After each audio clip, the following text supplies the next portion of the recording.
Capítulo 1. O que faz o auxiliar de escritório? Tarefas mais comuns. Os auxiliares de escritório lidam com tarefas de suporte organizacional e de escritório. Isso pode incluir organizar arquivos, agendar compromissos, redigir cópias, revisar, receber convidados e muito mais, dependendo da empresa e de suas necessidades. O que as empresas buscam? Para ser selecionado como candidato em uma empresa, você precisará escrever com clareza e ser proficiente em aplicativos de processamento de texto. A empresa irá, claro, valorizar mais o candidato que tiver uma boa percepção, concentração, que sabe conviver bem em grupo, possuir metodologia de trabalho e demonstrar muita ética profissional. Uma personalidade agradável com fortes habilidades de comunicação também é altamente valorizada. Habilidades necessárias do profissional.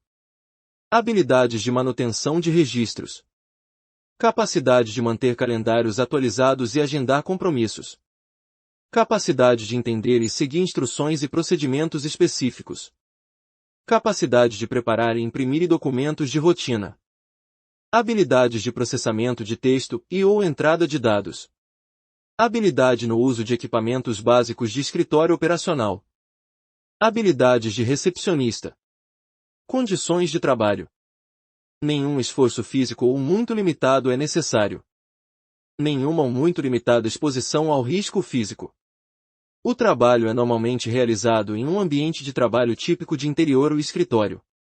Capítulo 2. Formação necessária. É recomendado que seja estudante de alguma área da administração. Por ser uma profissão de apoio e assistência, não há uma formação necessária. Entretanto, a maioria das empresas exige que o profissional tenha, no mínimo, ensino médio completo. Caso você seja um estudante em alguma área da administração, você provavelmente terá chances maiores, afinal você aprende na prática conceitos teóricos passados na faculdade, além de estar sendo supervisionado por um profissional desta mesma área e que pode ajudar e tirar dúvidas conceituais sempre que necessário. Capítulo 3. Rotina de trabalho. A rotina de trabalho do auxiliar de escritório é dividida em tarefas administrativas, financeiras e logísticas. Tarefas administrativas e como realizá-las. 1. Redigir e enviar correspondências e documentos, muita atenção aos erros ortográficos e sintáticos. Utilize programas de edição de textos que lhe dão um toque ao redigir uma palavra ou um texto equivocadamente. 2. Receber correspondências e documentos, confira e anote quem é o remetente, o assunto, pauta do envio e o motivo do envio. É a etapa em que você protocola o recebimento e o arquiva, conforme procedimentos usuais. 3. Receber, arquivar e emitir notas fiscais, tenha uma atenção especial às notas fiscais. Ao receber notas fiscais de compras, arquive-as e digitalize-as, tenha sempre controle sobre elas. Ao emitir notas fiscais de vendas, faça o mesmo. Confira com atenção os dados e tenha sempre uma cópia à sua disposição para eventuais conferências.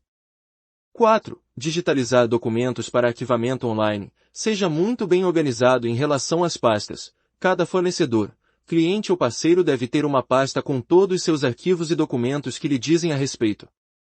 Cada pasta citada poderá conter outras diversas pastas, fazendo com que o controle e o acesso aos arquivos seja fácil e intuitivo.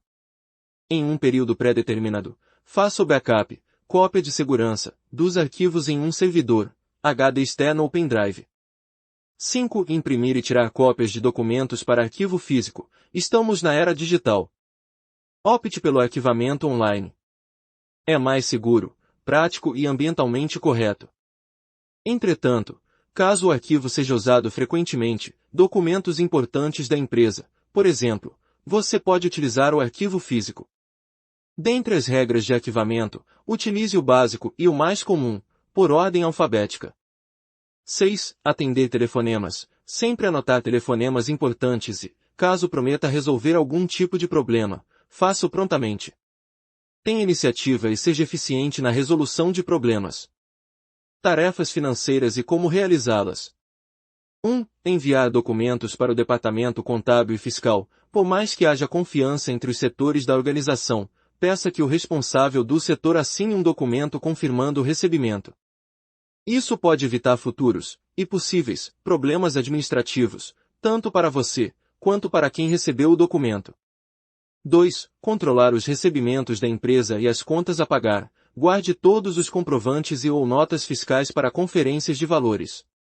Tenha, também, um fluxo de caixa sempre à disposição para fazer o controle eficiente de entradas e saídas da empresa. Os fluxos de caixas costumam ser feitos e gerenciados em softwares especializados ou em programas que oferecem planilhas simples, como o Excel, da Microsoft. 3. Elaborar e apresentar o relatório financeiro aos superiores. Na elaboração, seja objetivo e tenha sempre as melhores fontes de informações. Apresente os resultados graficamente, economizando tempo e facilitando o entendimento de seus superiores. Um tempo de apresentação ideal dura em torno de 40 minutos. Tarefas logísticas e como realizá-las. 1. Coordenar o trabalho de logística da empresa.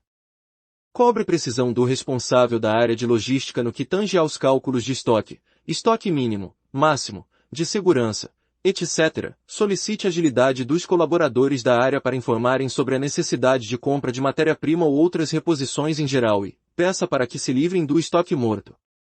Estoque morto é um estoque disponível para o qual não existem mais vendas nem oportunidades de receita. Trata-se de algo que se tornou obsoleto. Este tipo de estoque só ocupa espaço que poderia ser útil para armazenar produtos ou ser utilizado para outras finalidades. 2. Analisar o mapeamento de processos. O mapeamento de processo é uma técnica usada para detalhar o processo de negócios focando os elementos importantes que influenciam em seu comportamento atual. A orientação do fluxo dos processos é importante porque transforma um simples layout de máquinas dentro de uma fábrica, por exemplo, em uma série de processos, tentando reduzir distâncias entre as operações, melhorando o aproveitamento do espaço e diminuindo o tempo de produção. Mapear ajuda a identificar as fontes de desperdício, fornecendo uma linguagem comum para tratar dos processos de manufatura e serviços, melhorando o nível de decisão do gestor da empresa.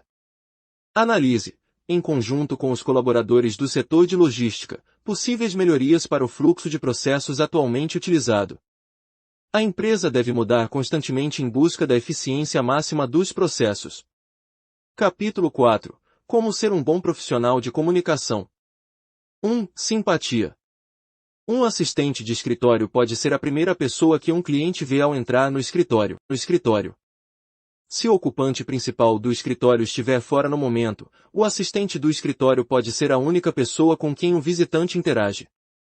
Você deve estar pronto para receber todos os visitantes com um sorriso e uma palavra gentil e ajudá-los com o que eles precisarem na medida do possível. 2. Ouça ativamente. A comunicação não é apenas sobre o que você diz. Se você quer que as pessoas te ouçam, você precisa ouvi-las. Não fique tão concentrado no que está dizendo a ponto de perder seus comentários, emoções e reações importantes. Da mesma forma, quando os outros estiverem falando, ouça e processe o que eles estão tentando comunicar em vez de planejar sua resposta. Quando todos estão ativamente envolvidos, a comunicação é muito mais eficaz. 3. Observe a linguagem corporal. Comunicação envolve não apenas as palavras que você fala, mas o que seu corpo está dizendo. Sem perceber, sua linguagem corporal pode enviar uma mensagem mais forte do que suas palavras. Se você se sentar ou ficar de pé com os ombros curvados e os braços cruzados sobre o peito, você mostra que sua guarda está levantada e que não está disposto a ter discussões produtivas e bidirecionais. Alternativamente, quando você se senta ou fica de pé com os braços ao lado do corpo, ou relaxar em uma pose mais casual, você projeta abertura e vontade de se comunicar antes de dizer uma única palavra. 4. Escolha os momentos certos. Se há um grande problema na linha de produção ou se a empresa perdeu um grande cliente, não é o melhor momento para tocar em assuntos financeiros, como um pedido de aumento, não é? Então, em geral, se você está planejando entregar boas ou mais notícias ou simplesmente apresentar uma nova ideia que requer energia e foco, esteja ciente do que está acontecendo ao seu redor antes de pedir, sugerir, recomendar ou insinuar algo. 5. Saiba com quem fala para saber como falar. O mesmo discurso, conversa ou discurso não terá sucesso com todos os públicos. Modifique seu modo de falar para cada grupo para que você não seja condescendente. Existem ambientes em que você deverá ser mais formal ou menos formal. Ajustar como você diz para corresponder ao seu público melhora suas habilidades de comunicação. 6. Saiba o seu objetivo quando diz algo. Quando você fala algo a alguém, o que você espera realizar, imediatamente ou a longo prazo? Que ação ou resposta do seu público mostrará que você se comunicou com sucesso?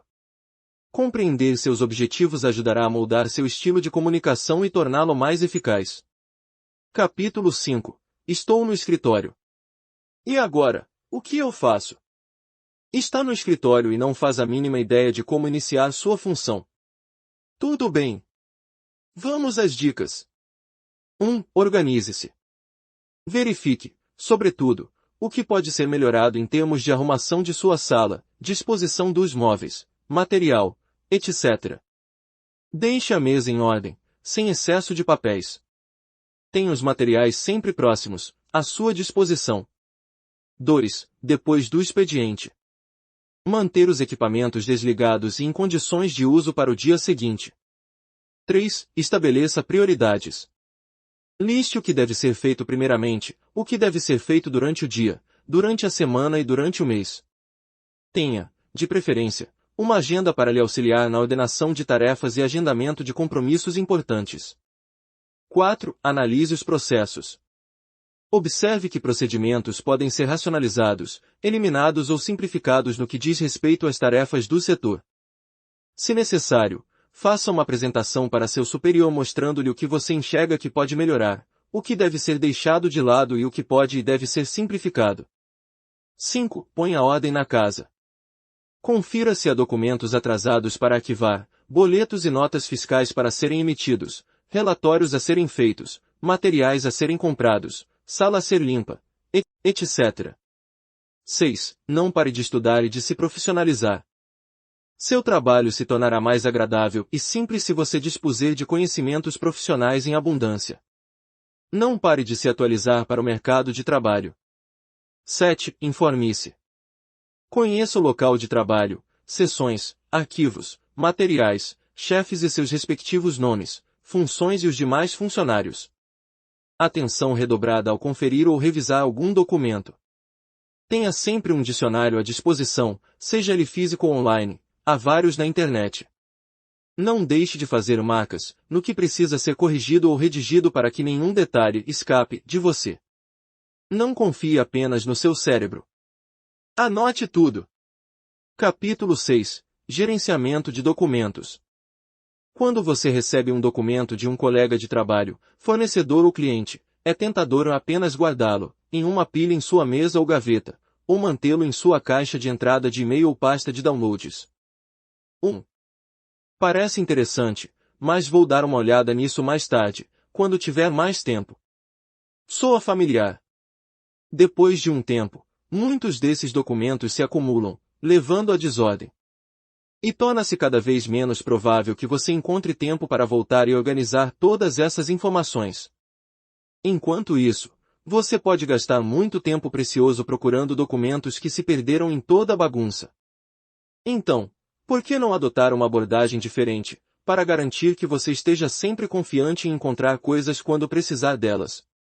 Aqui estão 7 maneiras de gerenciar seus documentos e arquivos de forma eficiente e eficaz. 1. Evite guardar documentos desnecessários. Não crie o hábito de guardar tudo o que chega até você. Reserve alguns segundos para examinar o conteúdo e mantenha um arquivo apenas se for relevante para sua atividade de trabalho ou exigido por sua empresa. Ter muitos documentos desnecessários aumenta a confusão e torna mais difícil encontrar coisas no futuro.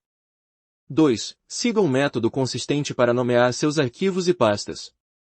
Por exemplo, divida uma pasta principal em subpastas para clientes, fornecedores e colegas de trabalho. Use nomes abreviados para facilitar identificar a quem as pastas se relacionam. Você pode até usar o código de cores para facilitar a identificação de diferentes categorias de pastas. Para clientes você utiliza, por exemplo, a cor vermelha, para fornecedores, a cor azul, e assim por diante. 3. Armazene os documentos relacionados juntos, qualquer que seja o tipo. Por exemplo, armazene relatórios, cartas, notas de apresentação, planilhas e gráficos relacionados a um projeto específico em uma única pasta em vez de ter uma pasta para apresentações para todos os projetos, outra pasta para planilhas para todos os projetos e assim por diante. Dessa forma, será muito mais rápido encontrar documentos para um projeto específico. 4. Separe o trabalho em andamento do trabalho concluído.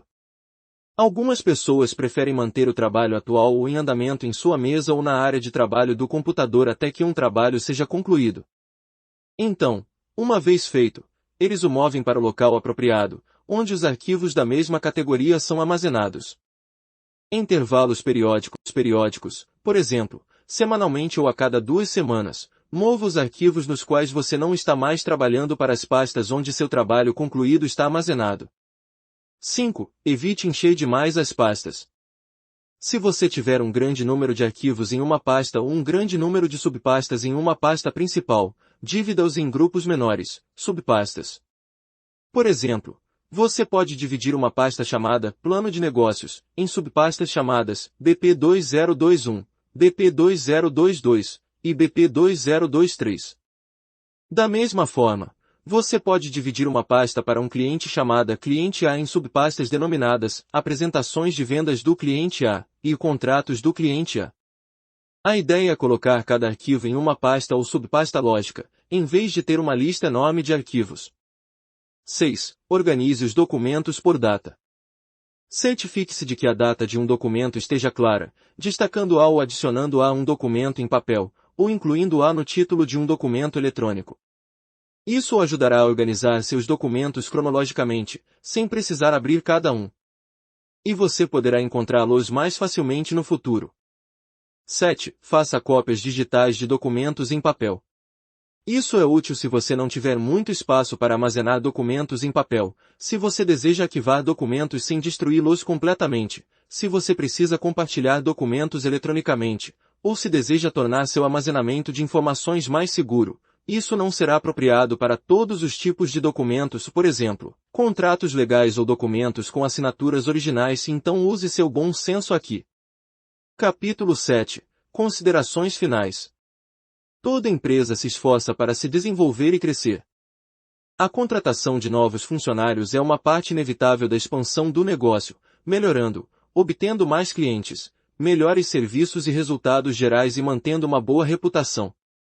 Contratar um auxiliar de escritório é imprescindível. O cumprimento de suas obrigações diárias permite que o negócio funcione eficientemente. Trata-se de um profissional essencial para o bom andamento dos processos da empresa. Suas atribuições e iniciativas contribuem diretamente para o sucesso da organização. Esperamos que tenha gostado desse curso introdutório de auxiliar de escritório. Desejamos a você todo o sucesso do mundo. Agora você pode solicitar o seu certificado se assim o desejar. Até o próximo curso!